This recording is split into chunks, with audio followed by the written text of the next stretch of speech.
Assalamualaikum warahmatullahi wabarakatuh. Nama saya Fathur Rahman di kelas 12 1 ingin dapat tentang meraih kasih sayang Allah dengan ihsan. Segala puji hanya milik Allah SWT, Zat yang Maha Kasih dan tak pilih kasih, Zat yang Maha Penyayang dan tak pandai sayang. Salawat dan salam semoga selalu terhantur pada Tiga Agung Nabi Muhammad SAW dengan segala kerendahan hati yang beliau miliki. Ihsan dari sisi bahasa berasal dari kata kerja fi'il, yakni hasanah, yahsunu hasanan yang artinya baik, kemudian ada tambahan hamzah di depannya menjadi ihsana, ihsu ihsanan yang bermakna memperbaiki atau berbuat baik. Sedangkan menurut istilah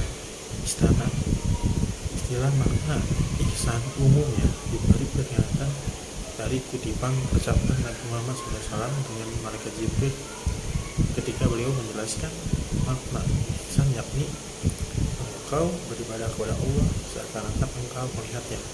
Jika engkau tak melihatnya, maka sesungguhnya dia melihatnya. Jadi dengan kata lain bahwa ihsan adalah beribadah dengan ikhlas, baik yang berupa ibadah khusus maupun ibadah yang bersifat umum. Kalau dia dari objek, tentu yang pertama kepada Allah SWT, lalu ihsan kepada makhluknya.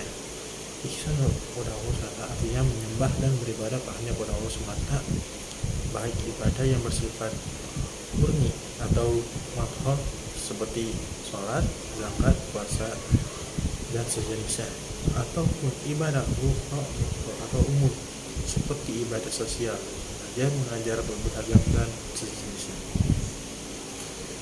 Berdasarkan pengertian hadis tentang ihsan di atas, ihsan kepada Allah SWT dibagi atas dua tingkat. Yang pertama, beribadah kepada Allah SWT seakan-akan melihatnya. Tingkat ini tingkatnya yang tertinggi karena berangkat dari sikap membutuhkan harapan dan kerinduan dengan cara menuju dan berusaha mendekatkan diri kepadanya. Kedua, beribadah dengan penuh keyakinan bahwa Allah SWT melihatnya. Ini lebih rendah dari tingkatan di atas karena sikap ihsan didorong dari rasa diawasi dan takut dan akan hukuman.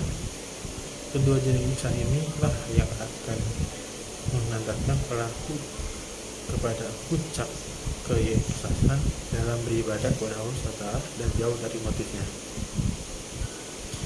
Ihsan kepada sesama makhluk ciptaannya dalam Quran surah Al-Qasas ayat 77 yang berbunyi, ayat 77 Allah SWT berfirman yang artinya, dan berbuat baiklah kepada yang lain sebagaimana Allah telah berbuat baik kepadamu, dan janganlah kamu berbuat kerusakan di bumi, sesungguhnya Allah tidak menyukai orang yang berbuat kerusakan. Dari berbagai ayat dan hadis, berbuat ihsan dilakukan kepada semua makhluk ciptaannya. Lebih konkretnya adalah sebagai berikut: ihsan kepada orang tua, Quran surat Al-Isra ayat 24, yang artinya, dan Tuhan telah memerintah supaya kamu tidak menyembah selain Dia, dan hendaknya kamu berbuat kepada ibu bapamu dan dengan sebaik-baiknya. Ihsan kepada anak yatim, berbuat baik kepada anak yatim dengan cara menyatunya dan mendidiknya. Hadis riwayat Al-Bukhari, Abu Daud, dan Al-Tirmidzi yang artinya, aku dan orang yang memelihara anak yatim di surga kelak akan seperti ini.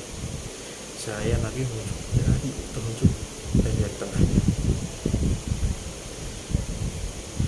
Ihsan kepada tamu secara umum dengan cara menghargai dan menjamunya. Rasulullah SAW bersabda, barang siapa beriman kepada Allah dan hari akhir adalah ia menghormati tamunya. Hadis riwayat jemaah Qurtubi Al-Hadzi. Sekian dakwah dari saya. Wassalamualaikum warahmatullahi wabarakatuh.